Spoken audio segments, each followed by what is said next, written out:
E se eu te dissesse que existe uma moeda que vale 3 centavos de real? Uma moeda que, se você juntar 100 unidades dela, ainda assim você não compra nenhuma passagem de ônibus. Você diria que é uma moeda fraca, certo? Que é uma moeda de um país pobre, instável, irrelevante? Pois bem, essa moeda existe e ela se chama iene, e é a moeda do Japão.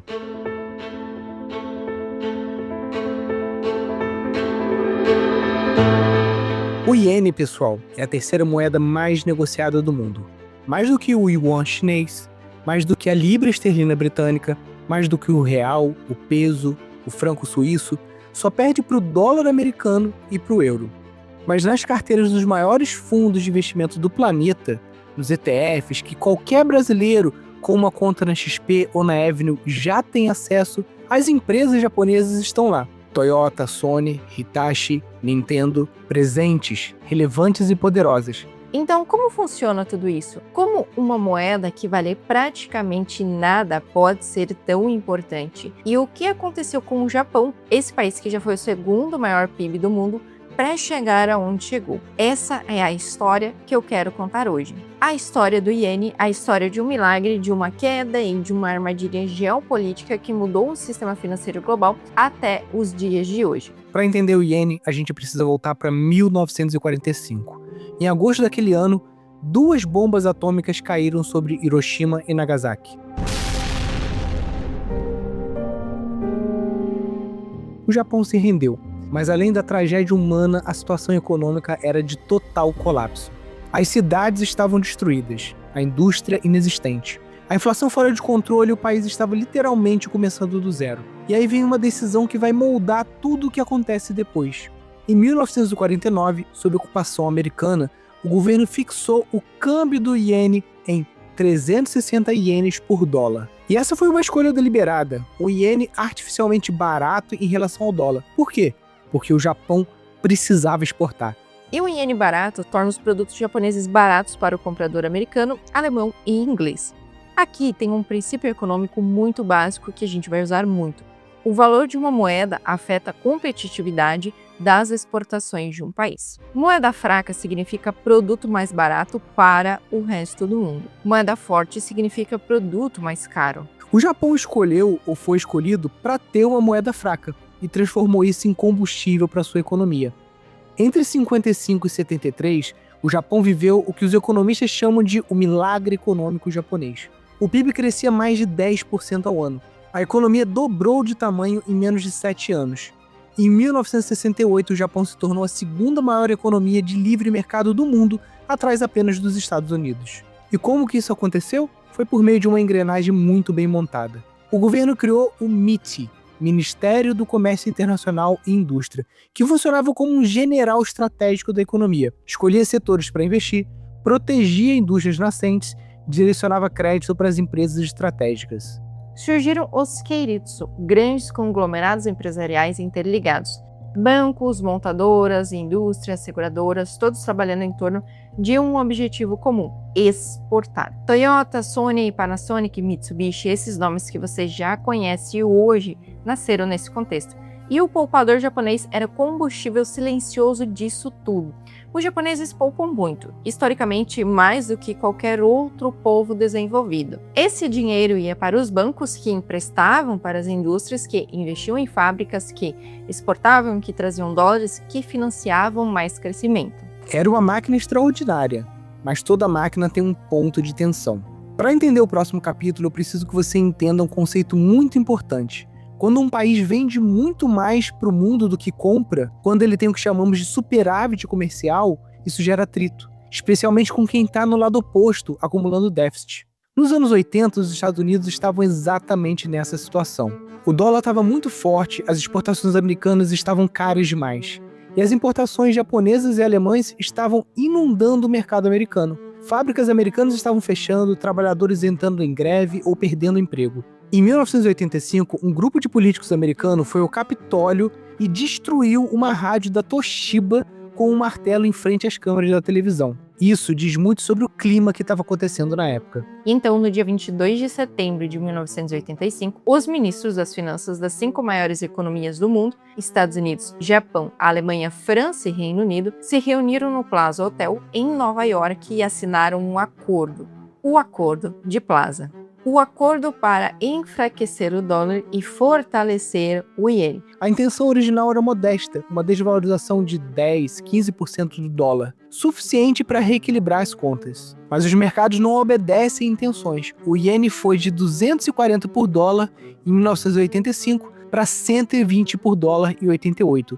Isso significa que o iene dobrou de valor em menos de 3 anos. Pensa no que isso significa para um exportador japonês. Você vendia um carro por 10 mil dólares e recebia 2,4 milhões de ienes. De repente, com o iene mais forte, os mesmos 10 mil dólares valem apenas 1,2 milhões de iene.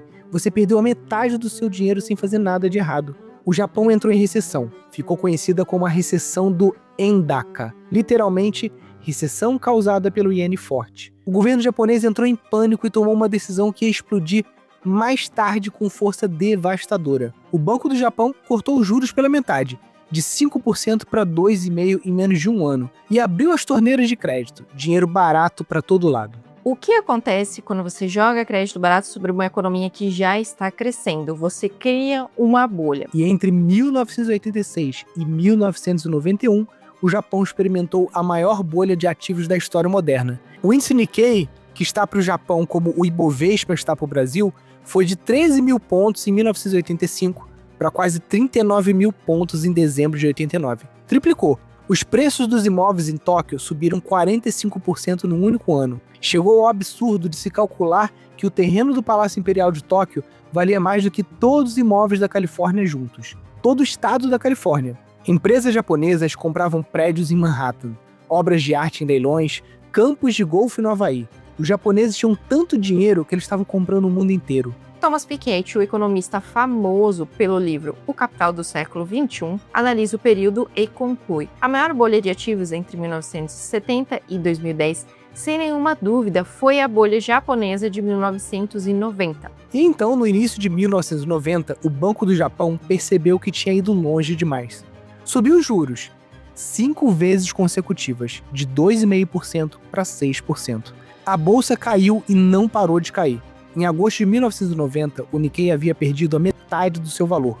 Os imóveis colapsaram, os bancos estavam cheios de empréstimos que nunca seriam pagos, o que os economistas chamaram de créditos podres. E aqui começa a história mais longa e mais triste da economia moderna. Entre 1991 e hoje, o Japão acumulou o que os economistas chamaram de décadas perdidas. No plural mesmo. Não foi uma, foram 3. De 91 a 2003, o PIB japonês cresceu em média apenas 1,14% ao ano. Para um país que tinha acostumado o mundo a crescer 10% ao ano, isso era quase uma parada cardíaca. E por que foi tão difícil de sair? Por conta de um inimigo invisível e devastador, a deflação. Deflação é o oposto de inflação. Em vez de os preços subirem, eles caem.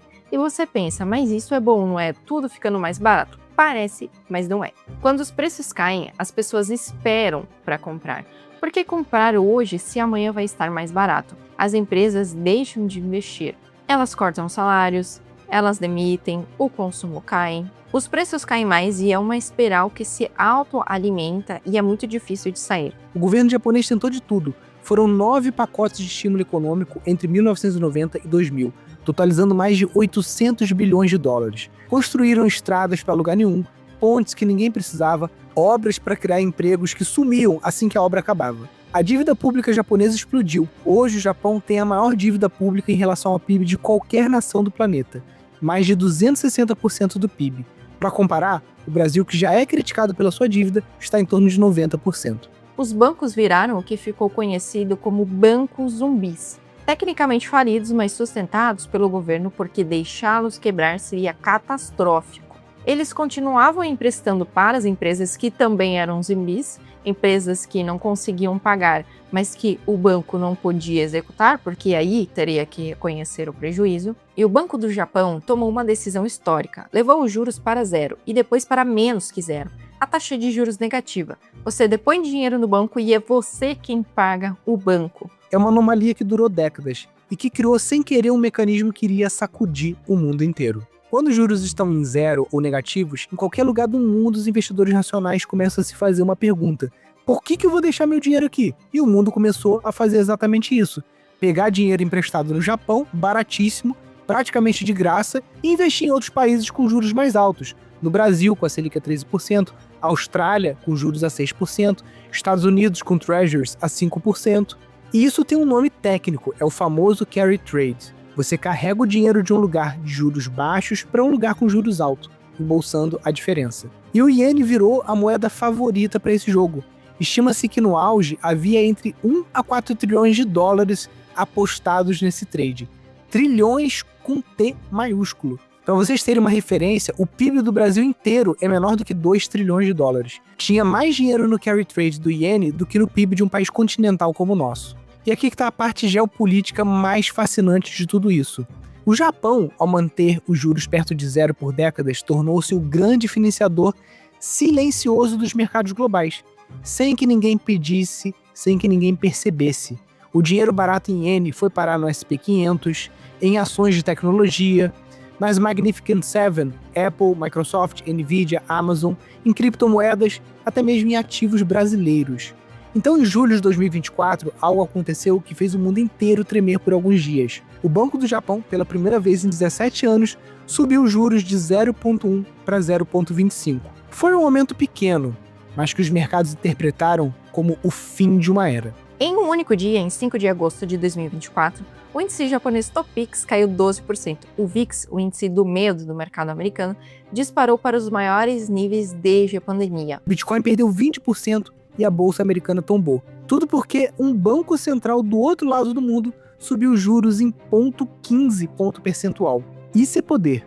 Isso é geopolítica monetária. E o iene, que vale apenas 3 centavos, estava controlando os nervos do sistema financeiro global.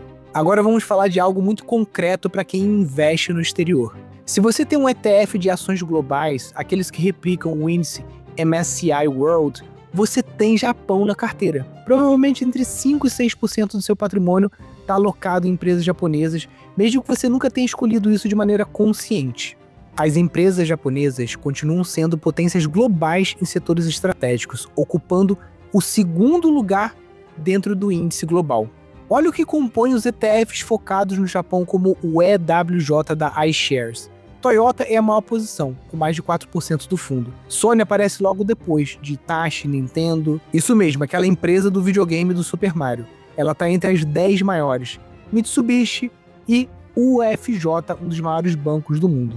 E o setor que mais pesa? Industriais. 24% de um ETF japonês típico é indústria. Robótica, automação, maquinário de precisão. O Japão domina silenciosamente a cadeia produtiva global em coisas que você nunca vê, mas que estão em tudo. Componentes, semicondutores, máquinas, ferramenta, equipamentos de fabricação de chips. Quando o mundo precisou de semicondutores durante a crise de 21 e 22, quem fornecia os equipamentos de litografia mais avançados? Não era americano, não era chinês, era a ASML da Holanda.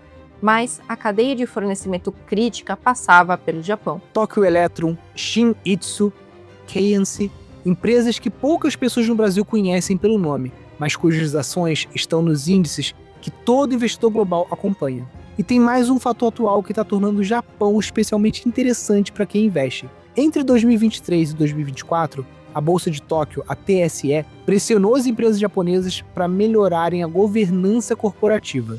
Por décadas, as corporações japonesas acumulavam caixa em vez de distribuir para os acionistas. Era cultural. Guardar dinheiro era sinal de solidez. Mas isso estava destruindo o valor para o acionista.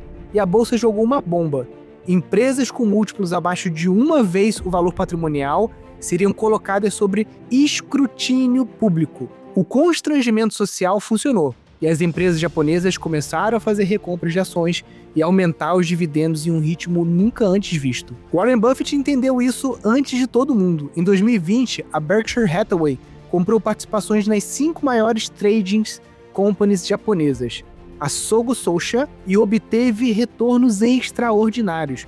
Quando Buffett falou sobre isso publicamente em 2023, o mundo todo olhou para o Japão com outros olhos. O Nikkei, que havia ficado abaixo da máxima histórica de 89 por 34 anos, finalmente ultrapassou o bico da bolha em fevereiro de 2024.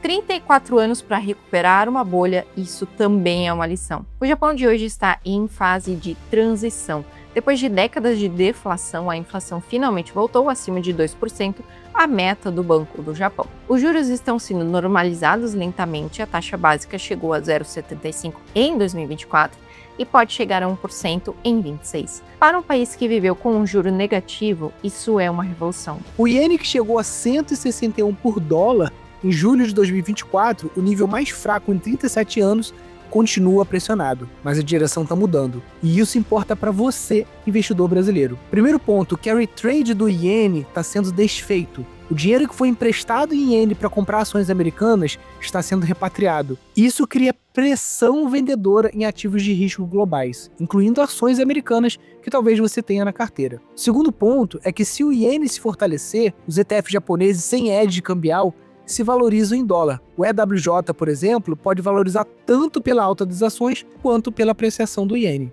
Terceiro ponto, o Japão continua sendo a maior nação credora do mundo. O país acumulou mais de 3,3 trilhões de dólares em ativos externos. Se os japoneses um dia decidirem trazer isso de volta, por qualquer razão geopolítica, os mercados globais vão sentir o peso. Quarto ponto, o Japão está se tornando peça central na rivalidade entre Estados Unidos e China. Pela sua posição geográfica, pela sua indústria de semicondutores e pela aliança política com os americanos, o Japão voltou a ter relevância estratégica que não tinha desde a década de 80. Eu quero que vocês saiam dessa aula aqui com uma ideia central bem fixada na cabeça. O valor nominal de uma moeda não diz nada sobre o seu poder. Eu falei sobre isso no começo da aula. E repito, o iene hoje está valendo 3 centavos de real. Mas o iene é a terceira moeda mais negociada do planeta. O iene financia trilhões em carry trades. O iene está nos ETFs que você compra. O iene, quando sobe ou desce, faz mercados globais tremerem. E isso acontece porque a moeda de um país é um reflexo de algo muito maior. Da estrutura econômica daquele país, da sua posição geopolítica, das suas relações de poder com o resto do mundo. O Japão perdeu 3 décadas, mas não desapareceu, porque as empresas japonesas continuaram inovando, dominando nichos tecnológicos, construindo cadeias de fornecimento que o mundo não consegue substituir facilmente. E o iene, essa moeda que parece não valer nada, continua sendo um dos mecanismos mais influentes do sistema financeiro global, justamente porque o Japão escolheu por décadas manter os juros no zero. Criou uma ferramenta de financiamento que o mundo inteiro usou. E isso não foi por acidente. Foi política, foi geopolítica monetária. E para quem investe em ETFs globais, para quem quer diversificar internacionalmente, sair do Brasil, colocar o dinheiro no mundo, entender o Japão, entender o iene, é entender uma peça fundamental do tabuleiro. Você pode nunca comprar ienes na sua vida, mas o iene já está na sua carteira. E chegamos ao fim dessa aula. Comenta aqui embaixo se você gostou desse formato novo que a gente está trazendo aqui para o canal. Fala com a gente aqui embaixo. Lembra de deixar o seu joinha, de assinar o canal caso seja a primeira vez que você passa por aqui. E se você ainda não agendou gratuitamente o seu diagnóstico de carteira com os analistas da Auction, é só você entrar em auction.com.br, clicar em contato, acessar formulário, preencher o formulário, que a nossa equipe vai entrar em contato para te oferecer um diagnóstico gratuito de carteira. No próximo vídeo, a gente vai falar mais sobre outra moeda com uma história geopolítica fascinante. Eu não vou entregar qual é ainda, mas presta atenção nas notificações e até o próximo vídeo.